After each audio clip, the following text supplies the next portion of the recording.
Hey everyone, it's Ben with Inside Look at Packaging, and in today's video we're going to be comparing warehoused versus run and ship. Now when I say the term warehoused, most likely you have some thoughts about what that might mean, and you're probably right. But when I compare it to run and ship, that becomes a little bit more blurry of maybe what that means and looks like within the packaging world.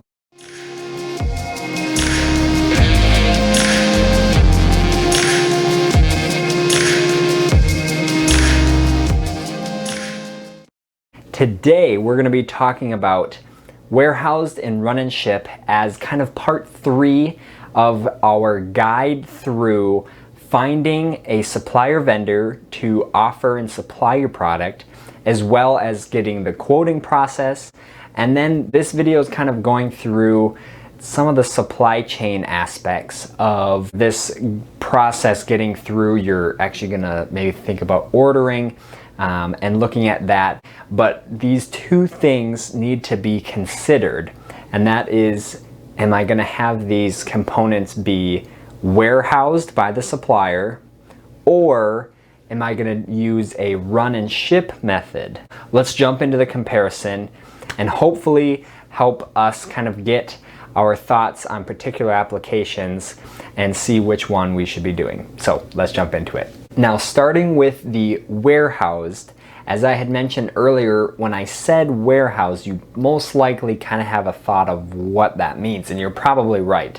And that would be having the supplier manufacture the packaging component, then hold it in their warehouse to then release it when you need it. So maybe where this one's going to work best is if you need small quantities but want the price point of running a large quantity. This is super helpful because obviously you can get a better price point, so you get cheaper price because they run a lot but they only give you a little.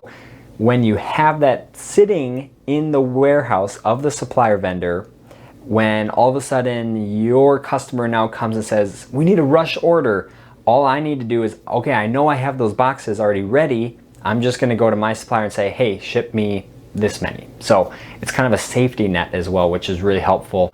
But there's a couple things hidden inside that partnership and that deal for supplier vendors, and we're going to go over a few of those things right now. You have to be careful when you're looking at your terms and your partnership and your contract, and that is going to be how long they're willing to hold that inventory.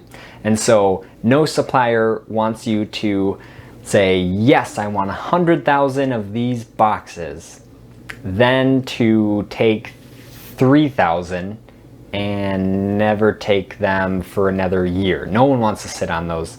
And so that would be a bad partnership. Not great on your part, but also the supplier is going to be nagging you because they will most likely have something in their contract that says they will hold up to a certain amount of time.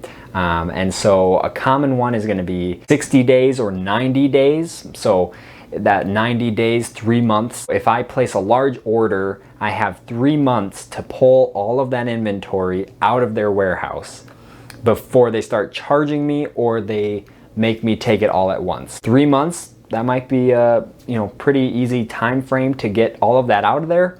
And again, it's kind of a safety net for both of you so that you're not making them be stuck with a bunch of inventory, but they're also helping you out because they're not making you take it all at once. Again, looking at warehoused, benefit is going to be low cost due to running a lot, but only receiving part of what was run. So that is warehouse. Let's jump over to run and ship. Now you may be wondering, what is run and ship? Run and ship, they're gonna run the materials and then just ship it all to you.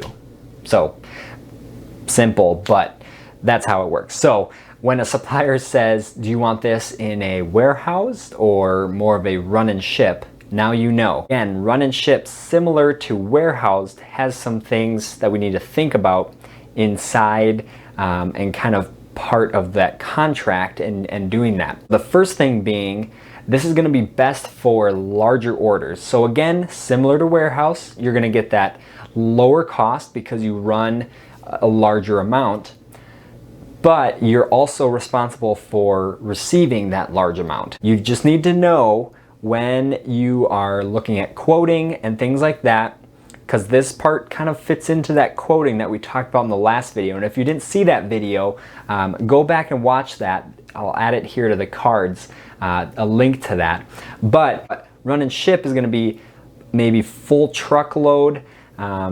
Instead of kind of your 5 pallets, you're looking at 30 pallets. If it's double stacked, we're looking at 60 pallets. And there's a couple other things we just need to quickly discuss about run and ship that we might not think about. That one thing about run and ship is that it also is best if you're gonna do a one-time order. Now run and ship, and as I mentioned, it's gonna be larger orders, but run and ship is also good for smaller orders. Smaller orders, sadly, is gonna be higher cost per unit at least, but it also is gonna be better for your production or what you need specifically. So in the same situation, instead of ordering 100,000 and using 3,000, run and ship, I can order 3,000 and get all 3,000 and no one's sitting on a bunch of inventory. Again, comparing the two,